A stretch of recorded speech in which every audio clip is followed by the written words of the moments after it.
Cheers, everybody, and welcome back to Sips and Scripts. I'm your host, Kirsten Jackson, cocktail lover, storyteller, and your go-to girl for bold films and even bolder drinks. This is a show where cinema meets cocktails, where we sip something delicious while diving deep into the films that shake us, break us, or leave us questioning everything we thought we knew. Every week, one of us picks the movie, and we all bring our thoughts and our takes and the perfect drink pairing to the table. And as always, I am joined by my amazing co hosts, Terrell, Jeff. Say hey. What up, though? What's up? What's up? What's up? We have Jeff is joining us. He's on assignment, so he is out in the field. But he is joining us today, popping in and out, and yeah. So that's just how committed I am to this show. That's how much I love this show. That even on a road trip, even on the road, driving from Florida to Savannah, Georgia, I'm here for Sips and Scripts. There we go. That's dedication. Yeah, it's definitely something, all right. But anyway, yeah, so this is the well, we appreciate Jeff's dedication. Yeah. So but this is the show where we talk about movies, and we talk about Black movies mainly, and we love the culture and want to honor the movies that raised us. We also are not a review podcast. We don't say whether the movies are good or bad, even though, well, sometimes we do, but that's not the point of why we're here. Some are good or bad, but mostly we crack these movies open and toss them around and peel back the layers, and we talk about the different characters, but mainly how these movies make us feel. So thank you for joining us today. And it is Jeff's pick this week. However, since he is driving, I am going to destroy his movie. Whoa. Because that's what I do. And you just literally said we don't talk about movies that we don't like. But I mean, go ahead. You're right. Go right ahead. Well, Jeff this week has brought us into apocalyptic territory.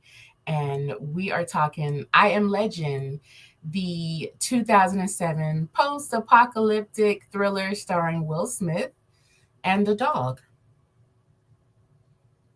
And Fred. Wait, who was Fred? The mannequin. Fred. Come on now. How you going? Okay, you said you. Don't worry. The critical person in this whole movie, you're talking about who is Fred. Don't worry about it. Go. No, because I was thinking about the dog. And I was like, the dog's name wasn't Fred. So, okay. Five points to you. 5 points to you right now if you can tell me the dog's name. The dog's name was Sam. Sam what? Short for Samantha. Okay, good job. 5 points to you. Samantha Neville. If I paid attention to anything. No. Probably Googled it.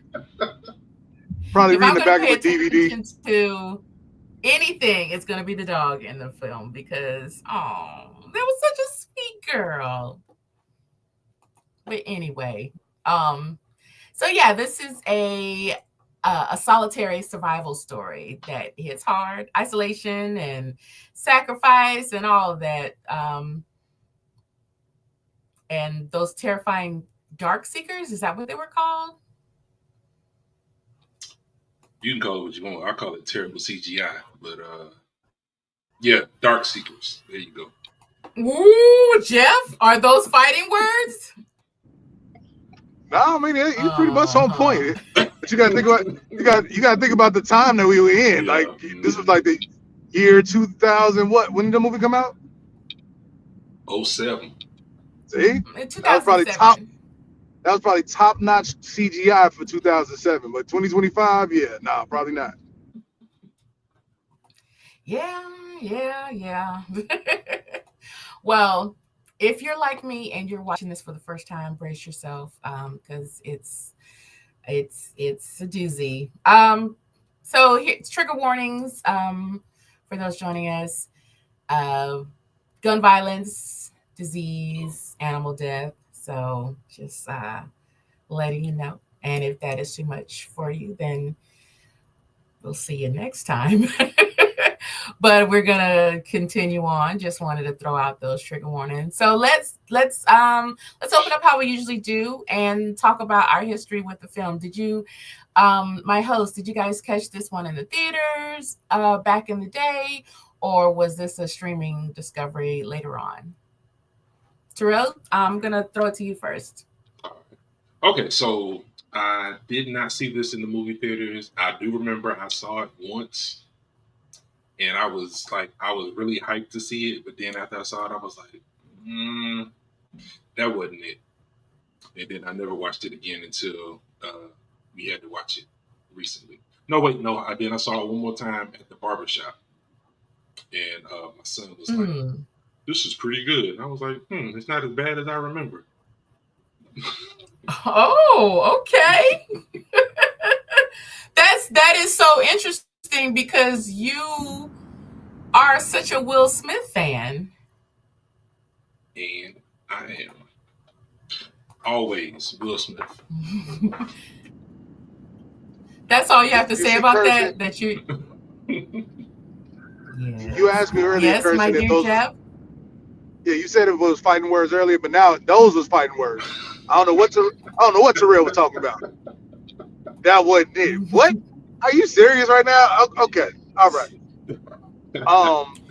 Well, I did go to see it in the movie theater, and it was definitely one of those. I didn't know what to expect, but I was pleasantly surprised. I will say this: spoiler alert for those that haven't watched it before.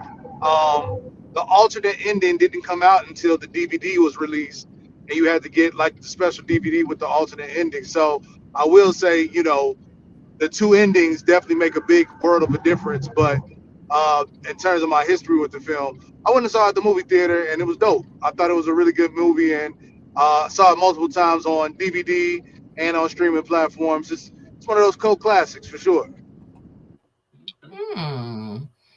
So you're saying that it's a cult classic? Yeah, 100%. 100%. It's a cult classic. If you guys didn't know, they're coming out with a I Am Legend 2 with Michael B. Jordan. So, and it's off of the alternate. Sense. No, it's based off of the alternate ending. So, I don't know. So yeah, I don't know if Michael B. Jordan's playing his son or what, but yeah. I did hear that is actually one of my trivia things, but it's supposed to have him and Will Smith, but I haven't seen the alternate ending, so I don't know. But when I want y'all to tell me what it is, or maybe I'll go watch it. I don't know, but no spoilers though. Really? You don't want to be spoiled by an alternate ending from almost 20 years ago? Well, no, not yet. Not yet. Well, I never saw the film, like I said earlier. I've never seen it, and because it's just not really something that I would normally watch. So this was my first time, and I only watched it once. And I usually try to watch a movie at least twice to prepare for these episodes, but I only watched it once. And my first thoughts, I didn't know that it was a post-apocalyptic movie. I don't know what I thought it was, because I had seen it. I mean, it's Will Smith, so of course advertisements for it was everywhere. But I don't know. I felt like I thought it was like an army movie or something like that. I don't know. It was. Well, I mean, yeah, I guess it was technically. And then maybe that's... I was like, I don't want to see this. I was putting it in the same vein as like Saving Private Ryan or G.I. Jane or something like that full on army like that. But Okay. I was like, nah, that's not my jam. But I don't know. I didn't hate it. And so, but yeah, that was my first time seeing it, and we'll get into it.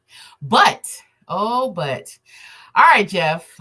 Since it's your movie pick, you get to choose the recap challenger. So this is the part of our episode where the lead host gets to choose who does our 60-second recap of the movie. And who's giving us I Am Legend in under 60 seconds, Jeff? I'm gonna give it to the movie critic / player hater real quick. And it's very rare that I actually get a chance to go against Terrell. So we're gonna pass it over to Terrell for the 60 seconds. So whenever you're ready, Gersa, you can count them in. Yes. Oh, okay. All right, Terrell. Oh, what a glorious day for me. Whenever you're ready, Terrell, you let me know. I'm ready. Let's get it. Okay, so this movie is about people who doing stuff they ain't got no business doing, causing chaos and apocalyptic things that happen throughout the world because they shouldn't be doing stuff that they ain't supposed to be doing. And Will Smith thinks he can save everyone, but he can't. It's him, his dog, and a bunch of mannequins. They are in New York City driving around. He can't shoot. He can't hunt. I don't even know how he was in the military. So he finds a survivor. Even I don't understand how a survivor was there because they blew up the bridges during the film to keep the disease on the island. So yeah, Will Smith, he's snatching up these night walkers or day walkers or whatever you want to call them, and he's experimenting on them because he's trying to cure them. But he realizes that he grabbed the wrong one. And then he blew himself up. Boy, he really did not like this film. He missed a whole bunch of stuff. All right. Terrell, I don't know what there was, but I know what it wasn't. Wow, Terrell, that was something. Mm-hmm. Hey, I do my duty. Yeah, you definitely do that. I'll see what I missed. I hit all the points. You definitely hit something. It sounds like his son watched more of it at the barbershop than Terrell did in the 3 times he ever seen in their life. Ooh, Jeff done brought the baby in this. Ooh. He probably did. Matter of fact, we should have had him on the show today. Goodness gracious. He'll come on in. He'll jump in. I would love to have my baby on there. Be like Will Smith, like the one that be slapping people. I'd be like, like don't worry about that. Just worry about the movie. I never thought about that. Like, so our generation, we know Will Smith as the Fresh Prince, but this generation, they know as the slap at the Oscars, Will Smith. That's something. Well, are they Will Smith fans? Your two boys, are they Will Smith fans like you are? They have no choice. They have no choice. We watching Bad Boys. We watching iRobot. Oh yeah, not watching I Am Legend, but we are watching. But Jeff says it's a cult classic. That's again, I very rarely get a chance to go as Terrell, but if he liked iRobot over this movie, is wildly insane to me. But that's fine. To each his own. Ooh, okay. Well, we got to put iRobot on the schedule because iRobot is a superior film compared to I Am Legend. We only do black films on this podcast. Are those robots black? Wait. The robots have to be black. The robots have to be black. we just would like to put out a disclaimer that Kirsten does not follow the same mindset of Terrell and I. Please don't cancel us for the iRobot community out there. For Androidians and bots and things of that nature, please don't cancel us. Why do robots gotta be white? We love all. The robot was technically clear, but go ahead. Oh, but you know what? Oh my goodness. Y'all, you're talking about the iRobot movie. I thought you were talking about the cartoon. The Robots movie. The Robots. Okay, well, we clearly said iRobot 16 times. Don't worry about it, Chris. I know Details y'all is not your said thing. We got I it. know that, but I thought I was thinking the Robots movie, and I was like, he was in that. Wow. All right. So back to Yeah. I Am Legend. Yeah. Let's roll on. My bad. Moving on. All right. Well, this week's sip is a classic with an edge, just like our lead. And Jeff is supposed to bring you guys a cocktail. I just want to point that out. But he's driving, so I guess he can't be pouring drinks while he's driving. Absolutely. No drinking and driving. Absolutely. Oh, that's right. So That was we are going extra to crazy. have it done by me. Well, we're going to keep it simple and strong with the Jack Daniels and lemonade. It is still Jeff's cocktail. I'm just going to pour it up. So, here we go. Now, Jeff, you want to tell me how to make it, or you want me to just do my best? With those two ingredients, I don't think you could go wrong, but you definitely want to have more lemonade than Jack Honey.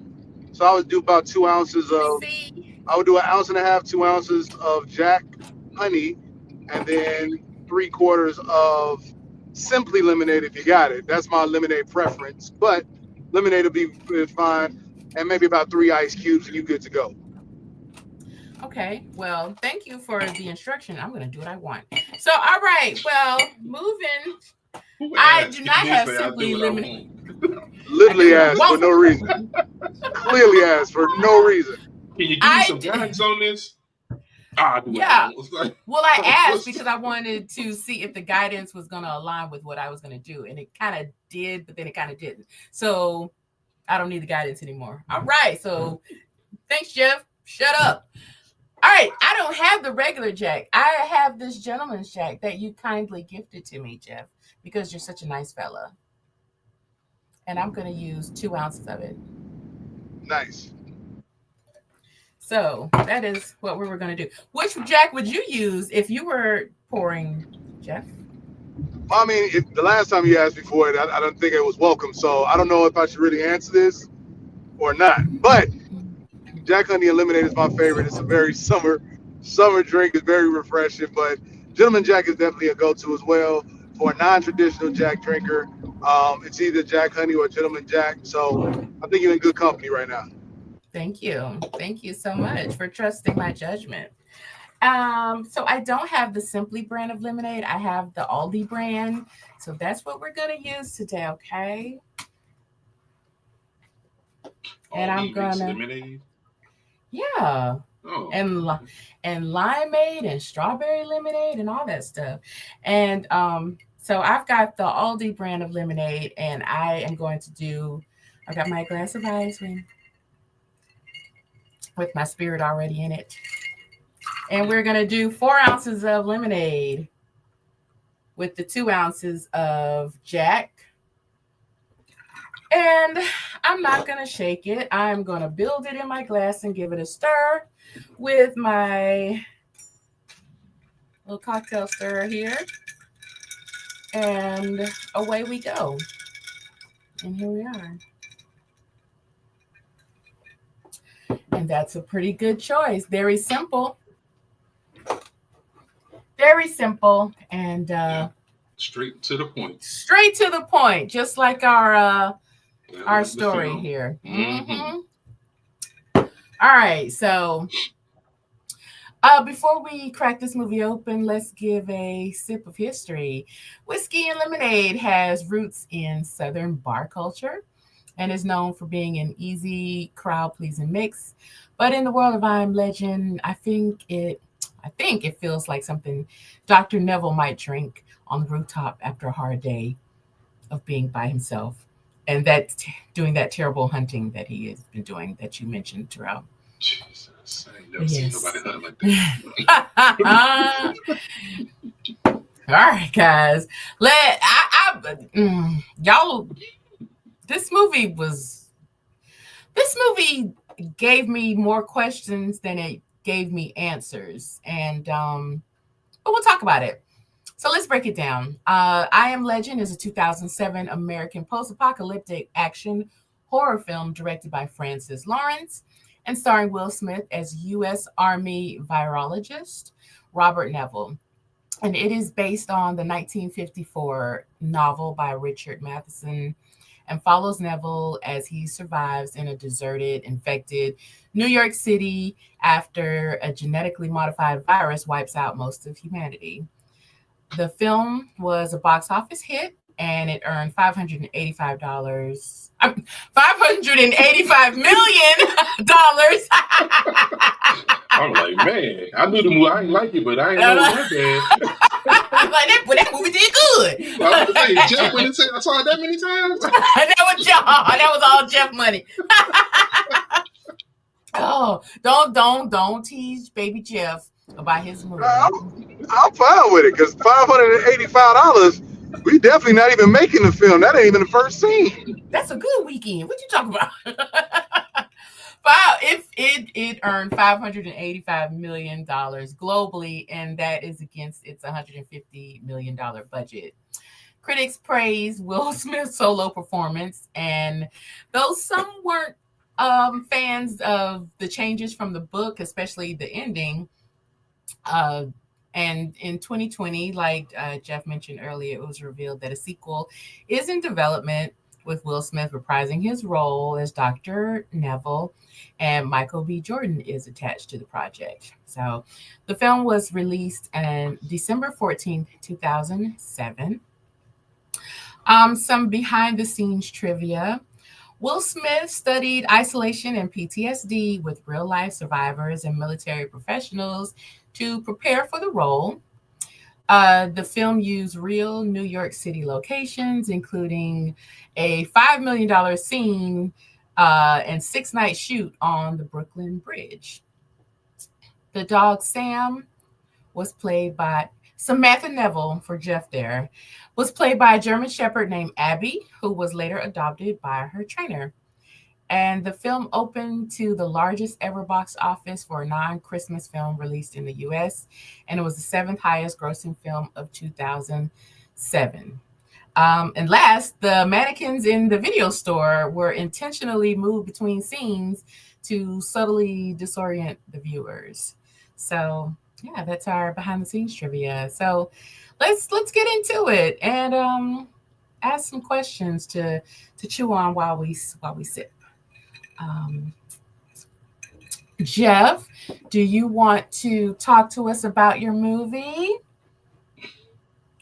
Sure. No, I think that you hit a lot of the points that I was actually curious about.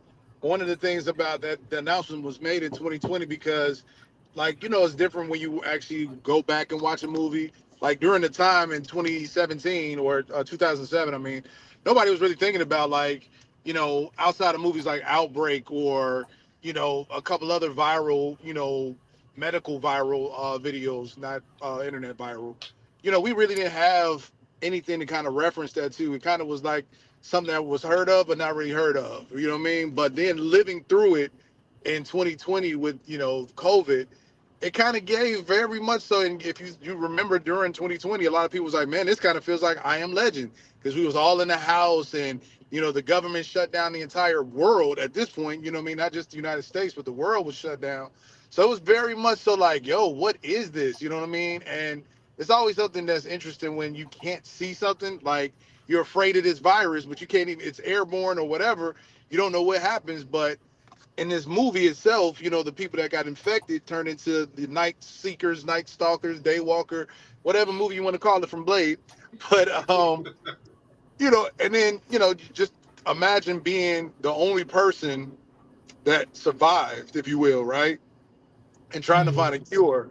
Like the amount of pressure that, you know, Dr. Neville had to be under to try and find a pressure, and then losing your entire family. Because, you know, we don't even mention the fact that, you know, it wasn't just that he was by himself. He sent his family to be in a place of refuge and safe, and then his helicopter crashed. You know what I mean? So your whole family gets brutally, you know, basically, or brutally dies in front of you, and now you're literally left alone. Thank goodness he had the dog. That's probably how he probably was able to keep his sanity, because, you know, again, I can reference it to something that happened in real time in 2020, where it's like, man, me living in the city, I was living in Miami by myself, no friends and family. I had moved to this city by myself for work, and now I'm really by myself You know what I mean? Because now everybody's in the house, and we got a social distance or whatever. Like the amount of things that you walked to the store or just went for a walk around the block, you look forward to that every single day when you were on the pandemic, or when we were all locked in.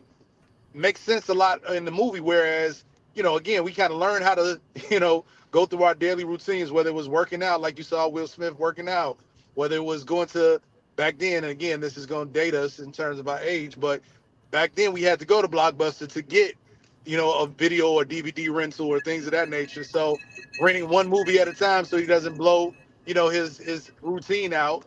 A lot of the things that, like I said, you know, in 2007 didn't mean anything to me, but it hit home in 2020. So yeah, it was a really cool film to me. I think that they did capture a lot of post apocalyptic type of behavior. The hunter became the hunted, but you know what I mean. From an actor standpoint, Will Smith did a phenomenal job. Think about it, there was nobody else on set until quote unquote that survivor came by and kind of saved him from when he kind of crashed out and was like, I ain't got nothing to live for because now Samantha had passed away. So I think it was a great film. That's all I got so far. Terrell, would Yes. you like to counter that? No, I mean, I respect the movie. Like I said, the movie, as I watched it again, it did get better than when I originally saw it. I believe I was expecting a different type of film, and this one was kind of slow, methodical. Like he's doing stuff, but he's not really doing too much, and it's like just going through the day in the life of somebody basically living by themselves. So it's like, yeah, that's cool and all, but like I wish he would have had more interaction with the what do you call them, the Death Seekers, or what they call them, Yeah, Darkseekers. Darkseekers. There we go. If he would Mm-hmm. have had more, I think if they would have had more interaction, it would have been a better film. Like they came at him here and there, then they came at him full force at the end, but it, just him hanging out, working out. I mean, that's cool and all, but I just need a little more. But I do have a question. Okay.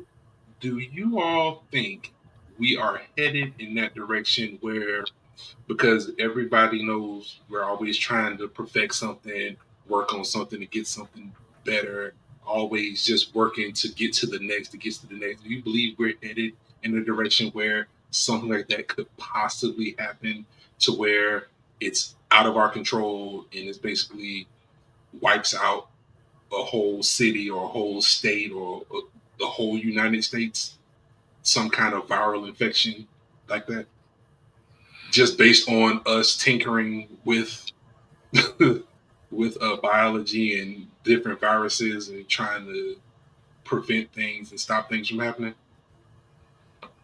Who you throwing that to? I'll throw it to you. Okay. I think that it's definitely possible, but not just because of all of the different dangers that are out there. I think it's definitely possible just because the current administration that we're in is just so slow to react to things like that. Like we saw how things were done during COVID. And by the time we had the proper reaction, COVID had taken a lot of lives and had spread to a lot of places.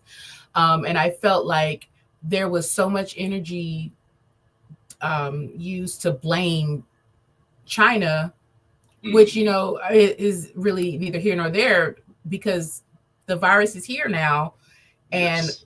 we have to react. We have to be proactive instead of reactive. And Right.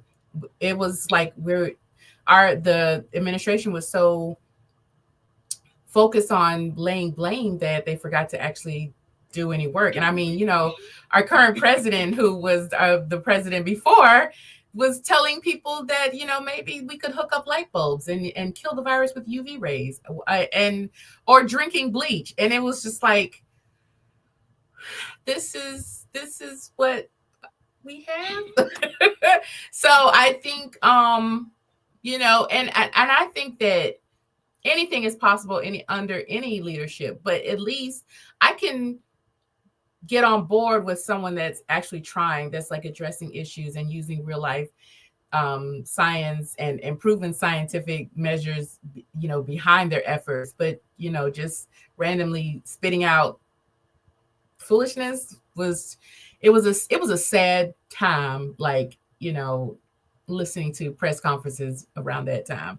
So, but to go back to your question, I do think that yeah, under this current administration, yeah, it would be very easy for this country, if not the world, to just slip into something just catastrophic like that. So yeah.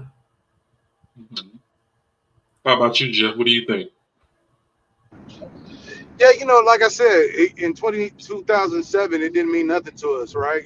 You can't Mm, really empathize with something that you really can't, put into perspective. But since it hit us to Kirsten's, point, I feel like, once it was here, we did put so much, not we, the administration put so much blame on the other people, but it's here now. Like, now is not the time to break down and point the finger. Now is the time to really educate ourselves and help one another. Because unfortunately, I had a few people that I knew, or a couple people that I knew, that passed away from COVID. You know what I mean? And that was another thing. It was like, so much, conspiracy theory and what to believe and what not to believe, and it didn't hit home until it affected somebody that you knew. And I don't know if either one of you guys lost anybody to COVID, but it hits home when it's like, oh wow, this is a real thing. Whereas, you don't know what information to believe. You're like, that's fake, whatever. I'm not getting this booster shot or whatever. I had like a family member tell me, because I got the COVID shot, that I was gonna turn into a zombie. I was no longer gonna be my actual self. And I was like, wait, what? Like, it was so much fear mongering. It was just so much that went around it. So I don't know, man. Like, again, going back and looking at the film with a different lens in 2025, I feel like, you definitely have to put a little bit more seriousness in it. And again, I could be in a conspiracy theorist, but I'm pretty sure there's a lot of things out there that we don't know about, that's been around for eons of years. What I mean? Unfortunately, like the pandemic shown, what I mean?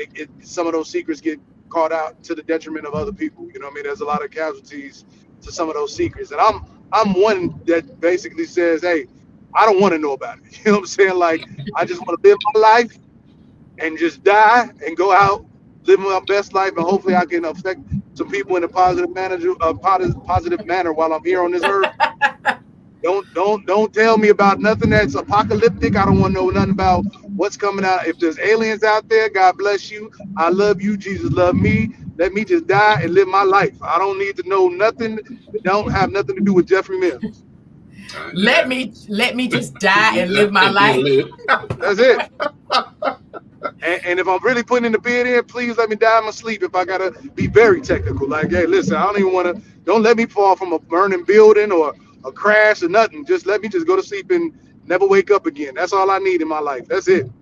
Well, that leads me to a question that I had, but I was going to ask another one next, but I think I'm going to go to this question. But because Terrell and I have talked about this before, and he has always laughed at my answer. But like, if you were in this post-apocalyptic world, now Terrell has always said that he would be a survivor. He would be one with a bunker.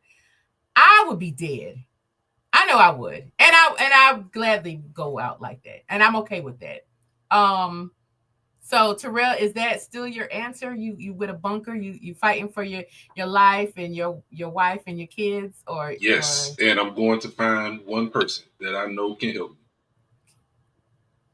My yeah, brother. no. Dexter. Yeah, you're not wrong. Yeah, Dexter would know exactly what to do and exactly where to go. He would have a bunker. Rolling with Dexter. Yes.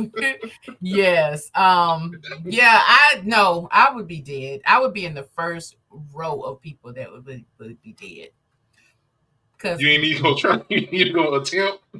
You just gonna be one of them.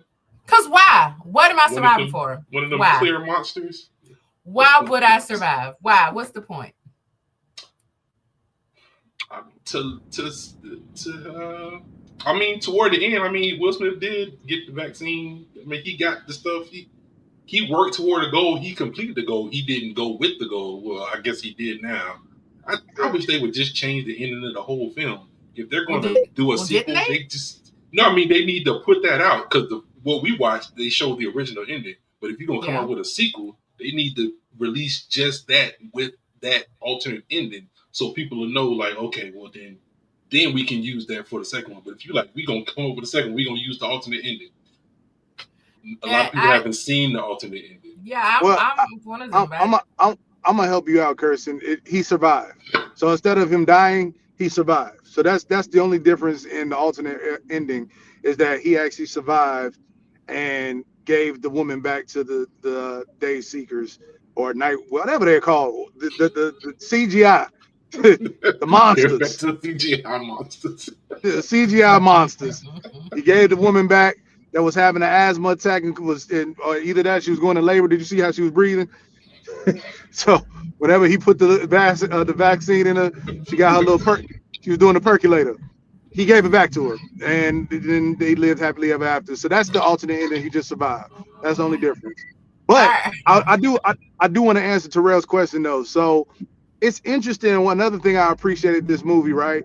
I'm not being, culturally biased or anything like that, but it was kind of refreshing to see a person of color basically, not save the world, but, pretty much kind of be on a mission to help save the world and be prepared for this, end of the world. But I don't know what it is about white people, right?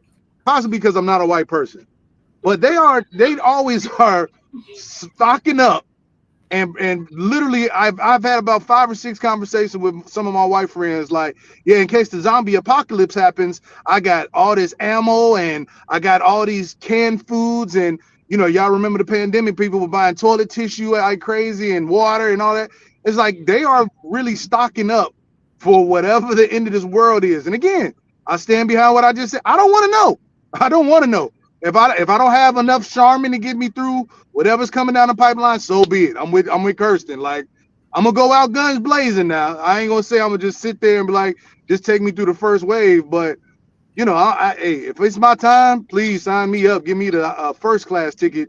Get up on out of here, because why? But I don't know if they know something that we don't. But I feel like white people are always preparing for the zombie apocalypse. I've heard that on multiple occasions. So I'm like, all right, I don't know. All this artillery, all this ammo, all these guns, I have no idea what they're preparing for. But if they know something I don't, keep it to yourself. Well, as far as like race and preparation like that, I feel like, white people do gear up for things, and especially like with assault rifles and stuff like.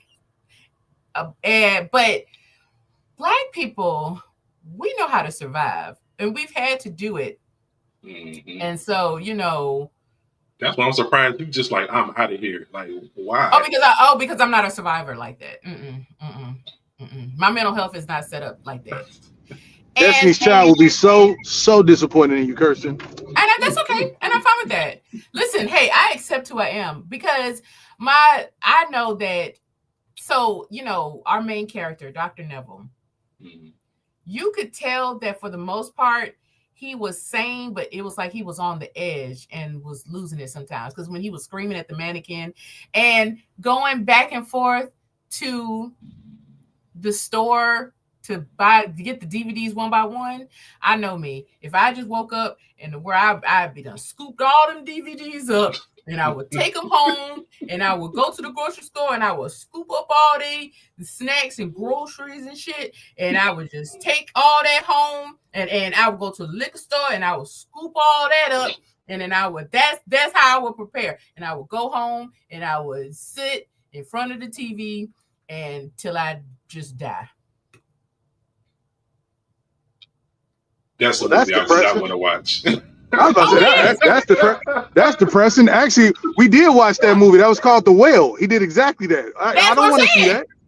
I don't want to see that. And I all and for the first couple of days I'd be, oh, I'm scared, and then after that I'd be like, oh well, I'm just gonna enjoy all of the things that you have to enjoy in moderation. I'm about to do all that shit right now, and I would probably just die of like alcohol poisoning, and then I would just that'd be it. Hey, this life is short. Heaven lasts always.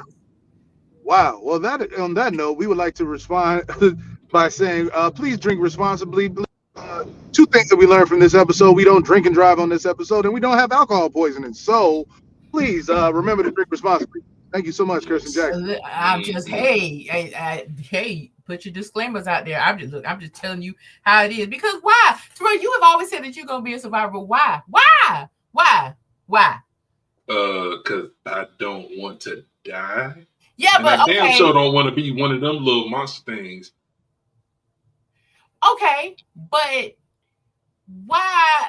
My thing is like, well, here's the truth. I'm a spoiled individual. I'm very spoiled. I take good care of me. So to live in this post-apocalyptic world where like things are like the bare scantily scrape of things, that don't seem like a well-lived life to me. So I'd be like, you know what? My rewards are in heaven, so I'm gonna go there. But you can get out. You can leave, I guess, because it seemed like you could just blown up the bridge, didn't do anything. Like you can just go, come, do what you want. Or another film that we just recently saw, Sinners, right? What if some people thought that was like, oh, I don't want to survive because it's better to get bitten because now I'm free, or whatever they were saying in Sinners, right? You know what I mean? Like, it could have been twofold. You know, you thinking that you're about to check out, and then you become, the bad CGI. You never know. Like, you literally thinking like, oh, I'm out of here, and you're like, guess what? Nope. Now you're a vampire. Now you're out here living in the dark and living under a viaduct, and now you gotta eat people. You know what I mean? You never know. But my thing is, this movie compared to Sinners, right? At least in Sinners, you had some kind of like ending to like shoot for. I think I'm saying that right. But like, if the Chinese woman would not have opened the door, the plan was wait till sunrise. Then sunrise, you could get up out of there. You could leave town. That, to me, if I'm going to be a survivor, if there's a plan where I know like, hey, that's the plan and it makes sense, but you just surviving for what? To still sit there and eat canned goods for the rest of your life? But to your point, the reason why she actually opened that door was because the love of her life, she couldn't fathom going on another day without her husband. Well, I know that's why she opened the door. Love will make you do some crazy thing, and that's what literally happened in I Am Legend. That's the reason why they came after Dr. Neville, because he kidnapped his wife, the leader's wife. So he's like, nah, you're not gonna take my woman. Like, you know what I mean? We already don't coexist. Wait, now you gonna take my wife? Yeah. Wait, hold on. Did I watch a different movie? Because I thought it was just some random zombie. No, that was definitely his wife. And he was definitely because the real villain of this film, why we all playing about it, is Dr. Neville. Wait a minute. Okay, wait a minute. Whoa. Y'all done flipped the film for me. I thought he just randomly kidnapped somebody. No. He did randomly kidnap, but he randomly kidnapped the wrong one. Exactly. How did y'all find out that was his wife? When he brought down the whole town. Like what that whole ending scene when they found him and he was like, were you followed? That was him coming back for his wife. That's why he was bound, beating on that door and everything like that. It was to come after his wife. So all of that war happened. When did it say that was his wife? Okay. Well, I mean, she gets lover. Yeah, exactly. When she gets snatched up, he goes out to the door and he's like yelling, like, hey, yo, give me back my wife, basically. But he's yelling it in Darkwalker terms.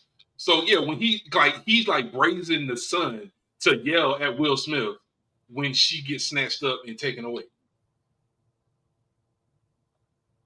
Let me guess, you didn't see that part. No, I saw that, but I thought he was just yelling because he was a zombie, and then he took one of the zombie people, and he was like, "Hey, that was my zombie friend." No, that was definitely his lady. Because you can even tell when like the others got sacrificed, right? He didn't care. Nope. You know what I mean? Once the other zombies got killed, he didn't care. He was full steam ahead because all he was focused on is getting his woman back. You know what I mean? So basically, you can see like listen, I don't care about nothing. Like I'll die if I don't get my lady back. You know what I mean? Like that was truly his own world, and that was interesting because you know what I mean. They're both zombies, even though they don't coexist in the same world anymore. Love wasn't able to basically die in the midst of everyone else that quote unquote died or turned into zombies. You know what I mean? So that whole power struggle right there was real. Now, from the viewer's point, like you said, I didn't think he did anything wrong because we're looking at from a humanistic standpoint where we're like, oh, he's just trying to get research. He needs a zombie so he can find a cure. So, you know, from the audience standpoint, you're like, oh, he's just being a doctor and getting the research. But from the zombie standpoint, he like, man, I don't mess with you guys as is. Like, you know, you guys are just regular humans. Don't take my wife. Like, we're fine being in our little zombie world. Like, this is all I got. You know what I mean? So it's interesting. It was two different perspectives for sure. Yeah. Y'all, Yeah, I saw the absolutely... same thing because even at the end, like when they're down in the laboratory, he throws the other zombie out the way. Like, no, I got this. You move out the way. He didn't care about nobody else. He was sending waves and waves of people like, y'all go get him, get him, get him, get him. But he really didn't care about that. He was like, he knows where my wife is, so I'm gonna get to where I can get to him, so I can get her. Y'all, I am absolutely confuzzled. What? That's why you watch it twice instead of once. Yeah, man. That I don't need to do no another film without watching it twice because let me tell you something. I did see where he got mad when he was like, "Roar." But I was like, I thought that was like, "Roar, hey, you came here and stole one of us. What you bringing them back? What you doing?" I didn't think that was a roar, my lady. So I missed that. And now I feel like the whole movie is even worse than I thought. Sorry, Jeff. Oh, Lord. No, because I just thought, because, okay, so listen, and this is coming from somebody who is not really into like a zombie stuff. Like, so I've seen one episode of the Walking Dead. Oh. And as far as I'm concerned, them people still in that tank trying to get away from them zombies. Because that's the only episode I saw. So I don't know much about zombie and zombie lore. All I know is zombies look bit up and they eat brains. And that's it. But what I do know about zombie lore from just what I have just picked up is that zombies don't really have much humanity left. So they in there having zombie relationships and he's a zombie wife. And he like, he bite people, but he got a wife. So what they do, just bite each other? That don't make no sense. Okay. Now see that. Now that's where Dr. Neville messed up. He thought they had lost all humanity. He thought the same thing you thought, but little did he know that they were kind of like, not a gang, but like their own community. They were their own community. They were their own community. But when you remember when Sam ran and then he had the flashlight and he showed them and they were just like standing in the corner like, what is that? Is that zombie relations? I don't understand. No, they probably was having a meeting. Oh, okay. About what they gonna do? Yes, and somebody was taking a little zombie meeting minutes, and they were like, "Okay, all right, here." I mean, it's not gonna look the same way as how we would do it. It's gonna look like how they would do it, but it's still the same thing, regardless of just like animals, just like wild animals. How do wild animals know how to hunt? How do they know where to go? How do they know what to do? Sure, they get out. They work together in the community. You're not wrong, but I think, and this is going to go into the question I was talking about that I was going to ask. Do you guys think that the movie could have gone deeper into the science and ethics behind the cure and just behind how these zombies were set up, because I felt like I said earlier, I felt like this movie gave me more questions than answers. Because, and I'm answer and then I'm gonna kick it to y'all, but I feel like, so the beginning of the movie is all this news footage of we've cured cancer and then in the next scene it's complete isolation. And so I guess we as viewers had to guess that this cure didn't go well. Oh, I knew immediately when I saw her talking. I was like, "It's a wrap." Oh yeah, she messed up. But you're right, and you would have had to guess from context clues what happened, and I was not the biggest fan of that. And I ain't no stupid viewer. Sometimes, but most of the time, I can fairly understand what's going on. Right. But that was like, oh, I had to guess that, okay, this cure didn't go so well. And I was like, they could have had a little something to say. This cure, either the cure caused it or something else happened. It was just a lot of missing parts. And also, like, he was studying these zombies, but did not give any of the viewers information as to how they were, the lack of humanity. Just like, it was just like, he got one, he injected them with something, they ain't work, moving on to the next one, toss that body aside.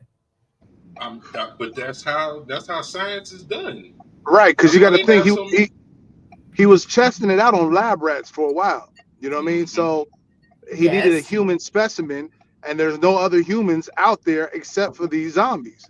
So he literally went to human trial after that. So to Rail's point, that's how science works. Like, okay, cool, you test it out on, animals, I guess, first, and then you go on to humans. You know what I mean? That is not how science works. Like, maybe like the physicality of it, but you still like give updates. You don't just go who is he going to update? I mean, he was doing the updates. He was logging it. It could have been an update to let us know, because we had this window view of his world, and I was like, I don't know what's going on. All I know is that he walking around. Because matter of fact, it took me a minute to find out that he was by himself, because I was like, damn, New York look fucked up. And I was like, okay, ain't nobody around here, so I guess everybody gone. So you really stand behind the fact that you're not a stupid viewer? I'm just saying. No, I'm just playing. No, he's not. No, I'm just saying. Fuck you, Jeff. You gotta answer that one. I'm like, I don't need. So did you need like a narrator to come in and tell you what had happened was? No, I didn't need a narrator, but just something to be like, since you're giving us news reports of curing cancer, you could. There wasn't no news report saying, "Hey, this cure ain't going as well as we thought." I mean, they show bits. They give you flashbacks of things. Yeah, but happening. Exactly, and there were flashbacks. He was even watching like news reports of how things were getting worse and worse and worse. So that's how you're supposed to pick it up, by him through his eyes. Right. That's what I'm saying. So we got that information later on in the film, but it was like in the beginning. It was like 0 to 60 just real quick. And I'm not saying that I can't catch up with that, but I'm just saying it kind of threw me for a loop, especially now, remember that I didn't know what this film was about. So if I went into it like completely dry. So I was like, oh, this is post-apocalyptic.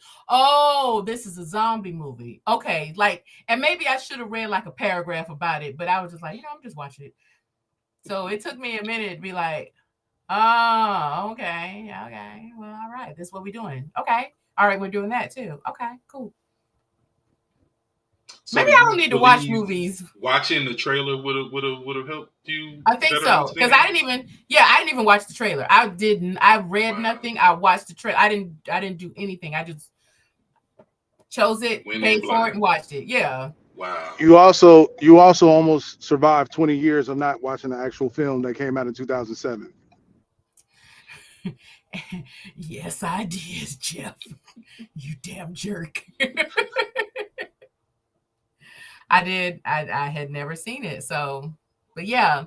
So, but Terrell, I'm going to pose the question again. So, do It's you think the movie could have gone deeper into the science and ethics behind the cure and the just the zombie beings? I mean, it would have been nice to know more about them and like what their motivation was, like what were they actually trying to accomplish? Were they just out? What were they doing at night? I would have wanted to see what they did at night. If they could have had Hmm. like an eye in the sky of what actually transpires with them while they're at night. Like, are they getting together? Are they looking for more people? Are they getting together? Are they like just doing whatever?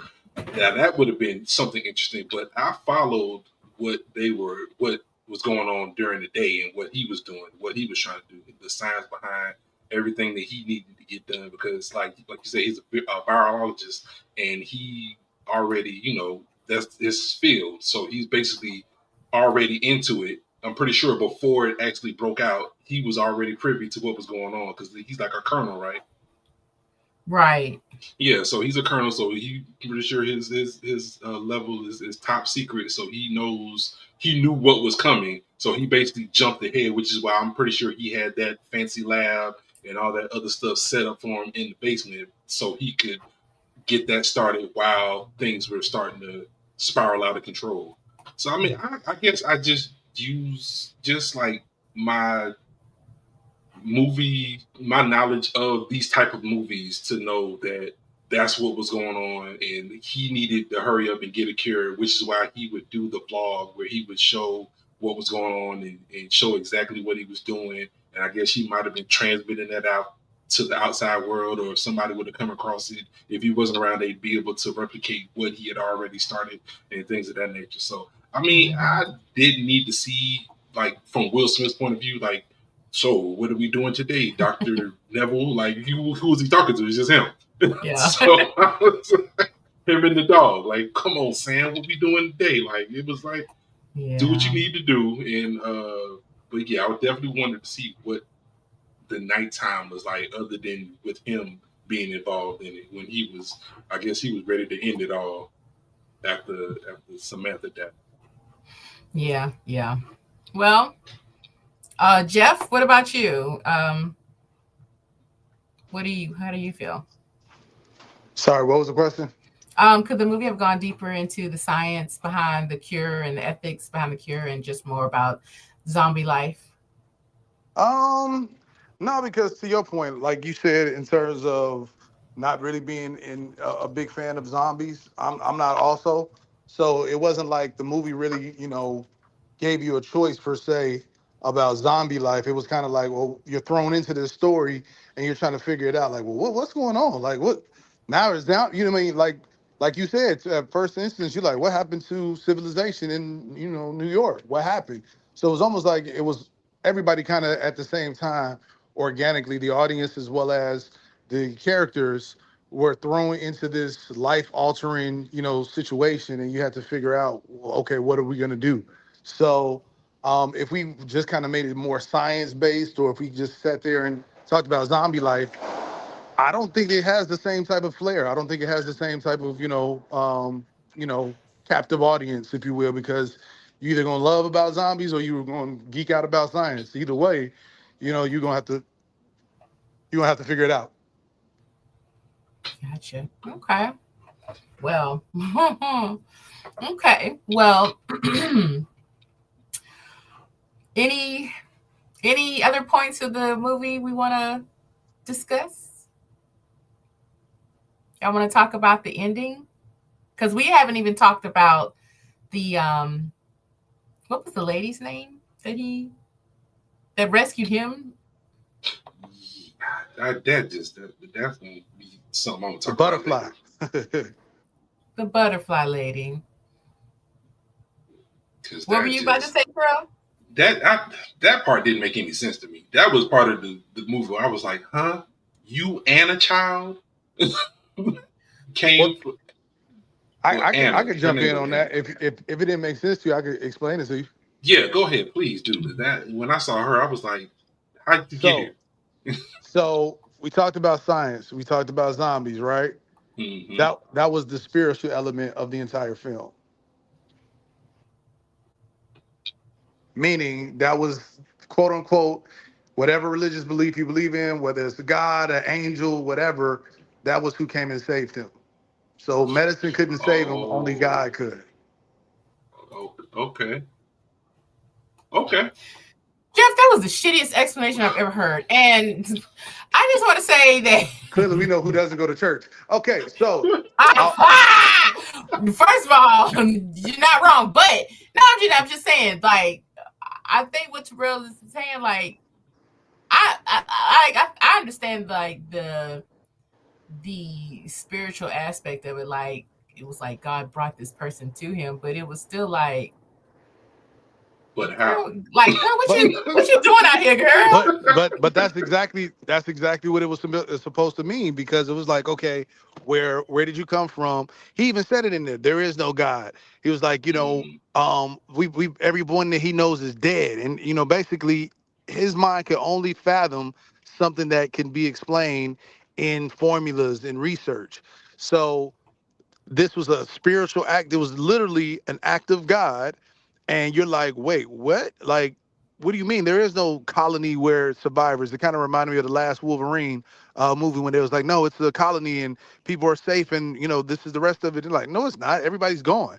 So it's mm. hard to believe things. Just like when you said he lost his mind and was going through the, making up, imaginary people with the dummies. It's because I've been alone for so long. There hasn't been any type of human interaction in however many years, and then you just show up out of anywhere and save me, because he was ready to check out. Samantha died. He went rogue. He went ready to check out, and literally as he was in between consciousness, he's like, "Wait, huh? Somebody came and picked me up, saved me. Now I'm back in my house, and you know."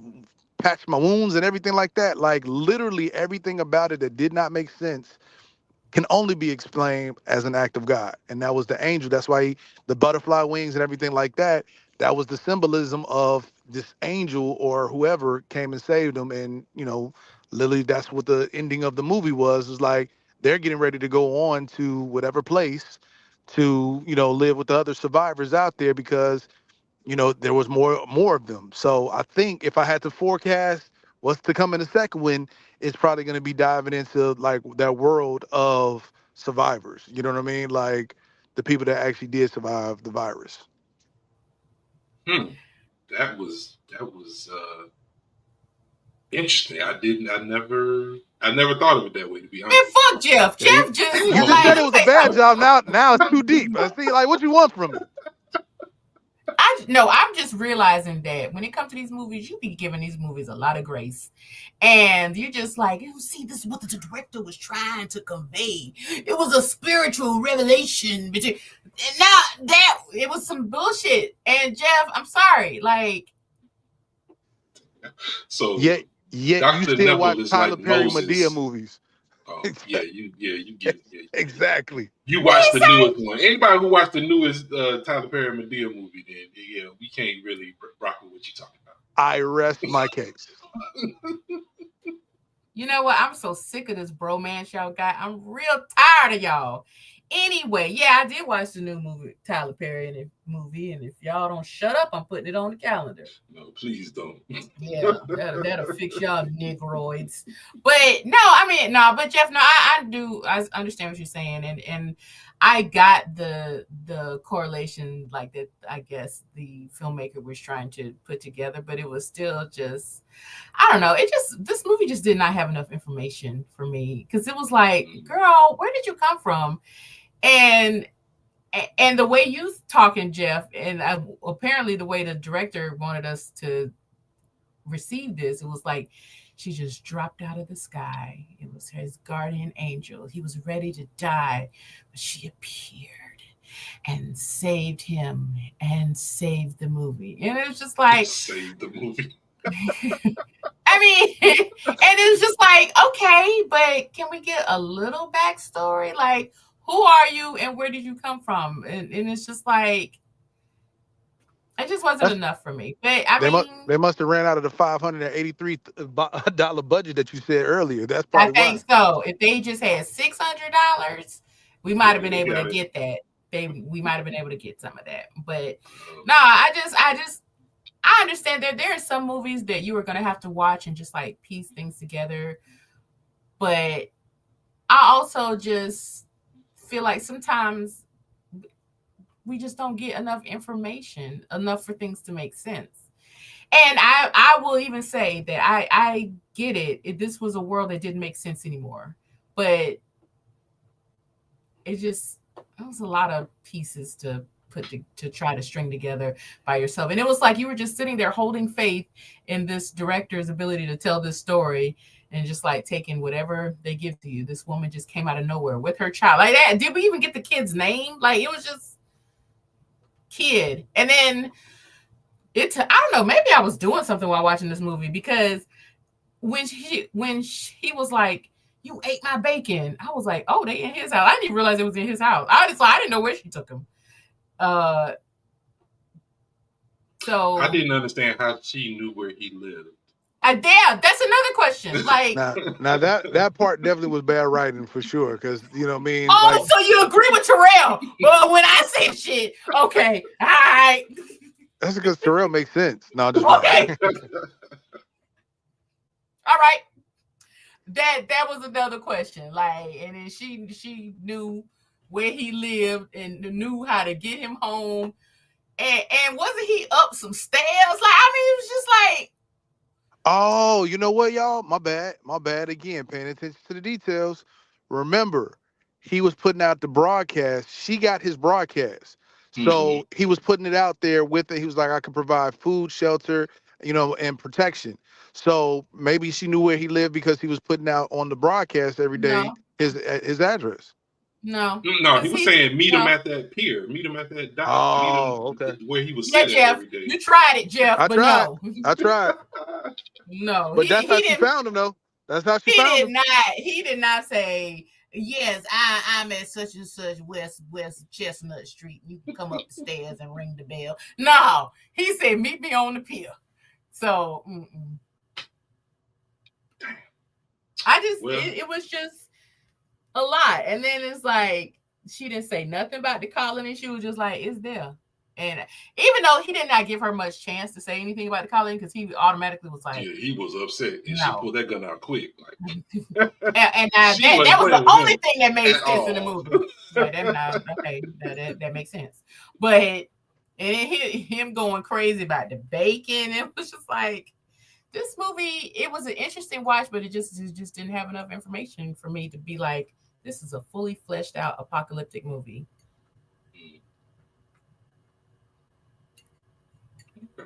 Yeah, I can see where you're coming from as well, but I can see what Jeff was talking about. Yeah, I guess there is some symbolism that I didn't think about when watching the film. I wasn't thinking of angels and God. I know they was talking about that, but that wasn't a thought that came to mind when I saw that scene. But I'll let it rock. I can roll with that.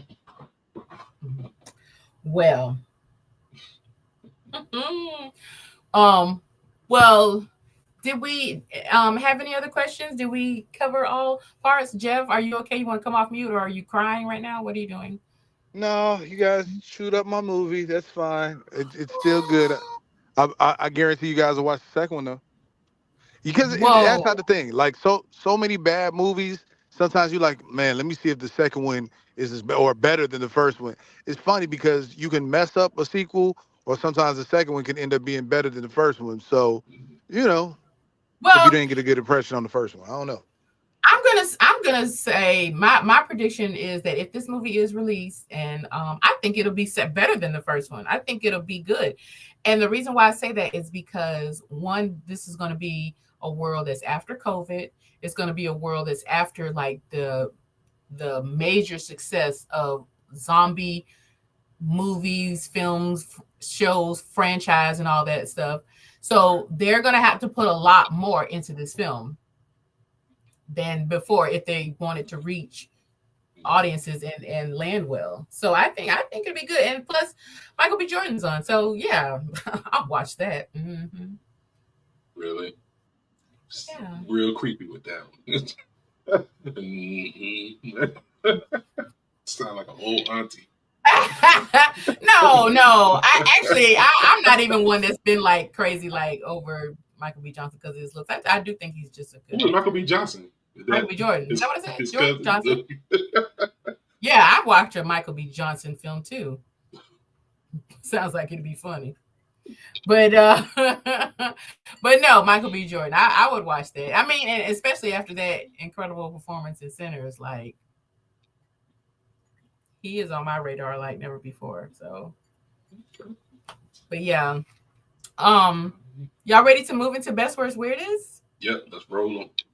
Oh, Jeff, do you need a moment to dry your tears or you want to go first? It's up to you, babe.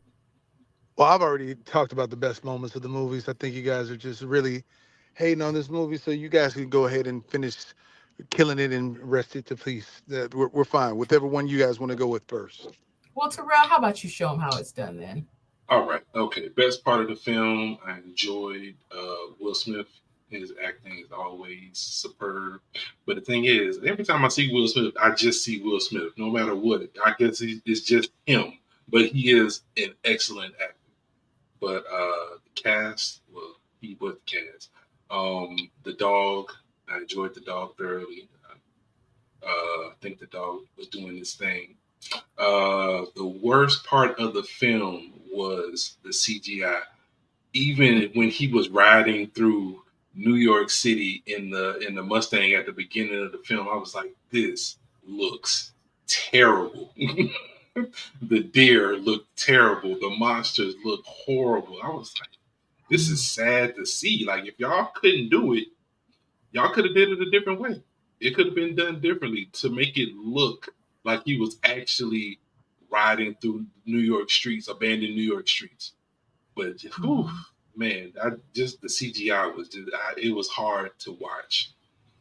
And the weirdest part of the film was that they release an ending and then they release an alternate ending and they want you to go with the alternate ending because they want to make a sequel to the original. Like, I know it's a money grab. The studios are about making money, and you attach Will Smith and Michael B. Jordan to a project, it's going to have some buzz around it.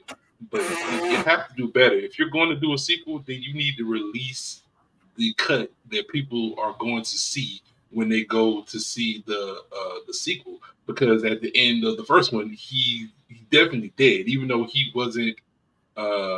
The zombies couldn't get to him, but holding the grenade and jumping in explosions, you're gonna die. So yeah, they definitely, that was the weird part. Like, show us what we need to see so we can go into the sequel knowing what we know.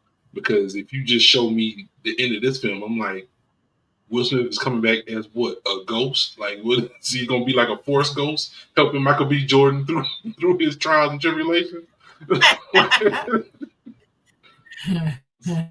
So yeah, that was my best, worst, and weirdest. Yeah. Well, yeah. Well, I'm a. Oh, okay. I'll go next. Best, worst, weirdest. I would say the best. I'm gonna have to say was Will Smith's performance. You know, I grew up like, my generation, we grew up with Will Smith the rapper to Will Smith the teenager on Fresh Prince, and it's just always such a treat to see how he has evolved into this accomplished A-list actor. And the boy just good. The boy good. Mm-hmm. And he can still rap. Yeah, like I really like Will Smith, and watching him grow and still be somewhat grounded has been just a real treat. And his performance in this film, like, I always have a lot of respect for actors who are acting against something that's not there.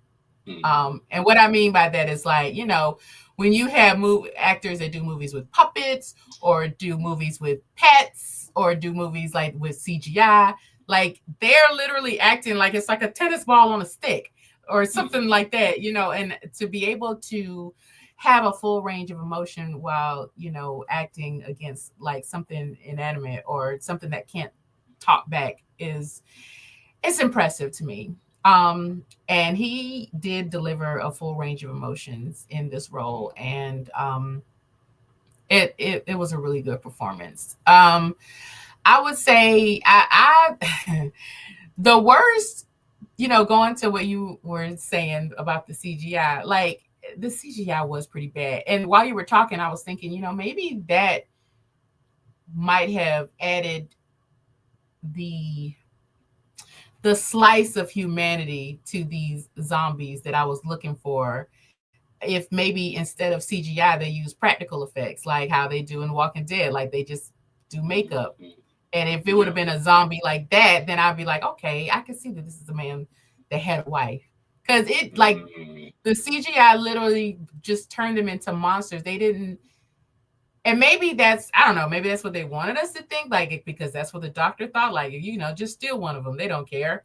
But, like you said earlier, he had a wife. Like, that just did not even land on me because they were like monsters. But I guess even monsters can love. but yeah, but I think that maybe if they would have done practical effects instead of CGI, that might have been a more believable thing. Because I feel like, okay, even if we had this virus that turned us all into monsters, we wouldn't be turned into CGI monsters. We'd just be turned into tattered up human beings. Right. And they were like, I didn't understand like how that disease like made them seem like invincible, super strong. The only thing that could stop them or slow them down was sunlight. It was like, now that's something I wish they would have explained more. Now that I'm thinking back to your question, if they could explain how that worked, I would have been like, okay, because like, I'm sorry, a human being falling out the window, human being getting snatched up. It's you have to suspend a lot of belief for this film for it to actually work. Yeah, and I think that, like you said, all of the missing links, and then just them, the CGI was so bad that they looked like just really real life cartoons. So it's like, I wish they would have used like practical effects. But anyway, that was the worst for me. Just the missing parts, missing information. The weirdest was, so just the ending, it wasn't enough for me. And although Jeff has just outed me for not going to church regularly, I am a pretty spiritual person, but it wasn't enough for me. It was like, girl, who are you? But, whatever. All right, Jeff, throwing it to you. Wipe your tears and come on in. No, I mean, I wasn't calling you out. I don't think you're all the way a heathen, so it's all Thank good. you. Only halfway heathen. Just halfway, like the rest of us. No, I mean, the best part for me was, like I said, it was a little refreshing to see, you know, um,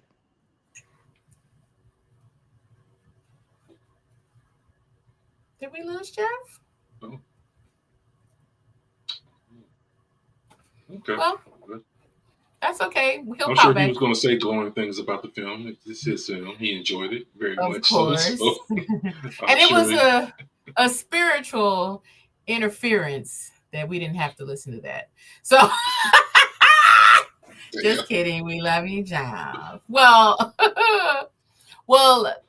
when Jeff pops back in, he'll give us his best, worst, weirdest. But let's move on to our Sips and Scripts cocktail rating scale. And we will rate this film. So for those of you who are unfamiliar, our cocktail scale goes as follows. A 5 makes it top shelf cinema. A 4 is just a signature cocktail. Nothing too spectacular. Might watch it again, might not. 3, house margarita. Saw it once. That's enough. 2, bottom shelf special. Watched it. Not my thing. Hate that I watched it. Well, liquor with no chaser. Terrible. So, Terrell, we're going to start with you. It's between 2 and 3 for me. Yeah, this is something I probably won't watch again. But it wasn't the worst thing I've seen, because I believe since we started this scale, I've been giving these movies some pretty bad. You have. Some pretty bad scales. So I mean, yeah, between the 2 and the 3, it's not bad. I give it a 2.5. Okay, a 2.5, huh? Yeah. Okay, well, I'm gonna give it a. I'm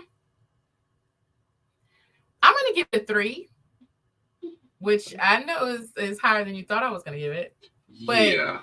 Will Smith's performance alone makes me give it a 3. I do think the story is not giving enough, but I think that Will Smith's performance is so powerful and passionate enough to make this movie a should watch, but I probably won't watch it again. But I think you should watch it because it's Will Smith and he does a really good job.